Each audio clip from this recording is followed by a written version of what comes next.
এই নাও তোমাদের দুজনের খাবার, এটা বান্টুর আর এটা রাজুর। ওরে আমার বাটিটা অনেক বড়, আমার বাটির ভিতর মনে হয় অনেক খাবার আছে, তোর বাটিটা দেখ অনেক ছোট, তুই মনে হয় অনেক কপাল পোড়া। এই সর, তুই আমাকে জ্বালাস না, দাদু আমার থেকে তোকে অনেক ভালোবাসে। হ্যাঁ তুই ঠিক বলিস, দাদু আমাকে অনেক ভালোবাসে। এই দেখ আমার বাটিতে কত খাবার, ওরে এটা তো গরুর মাংস, আমাকে দাদু কত ভালোবাসে, আমাকে গরুর মাংস আর নুডলস খেতে দিছে, আমি এখন মজা করে অনেক সুন্দর করে খাবো।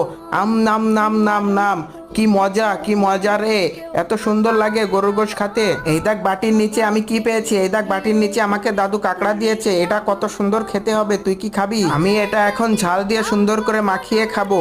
নাম নাম নাম নাম, এটা কত খেতে মজা। শালা দাদু ওকে কত ভালোবাসে, ওকে কত সুন্দর সুন্দর খাবার দিয়েছে, আমাকে কি দিয়েছে আমার সেটা দেখতে হবে এখন। বাচ্চা ওর থেকে তোমাকে ভালো কিছু দিছি দেখো। তার আগে তুমি যদি বাংলাদেশ থেকে হয়ে থাকো তাহলে একটা লাইক করে যাবে, আর যদি ইন্ডিয়ার হয়ে থাকো তাহলে একটা কমেন্ট করে যাবে, আর তোমরা যদি নিজেদের দেশকে ভালোবেসে থাকো তাহলে একটা সাবস্ক্রাইব করে যাবে। ওরে বাবা, এটার মধ্যে তো শোনো আমি আজকে